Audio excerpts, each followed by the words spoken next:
Conference room. এটা একটা conference room হচ্ছে, সম্পূর্ণটা sound proof. Hemanta interior and designer.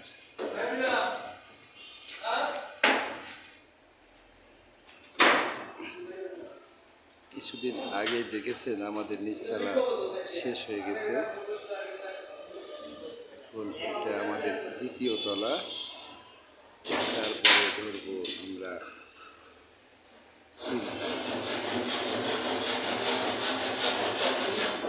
এখনো কাজ বাকি আছে, মোটামুটি এখনো 7 দিন লাগবে।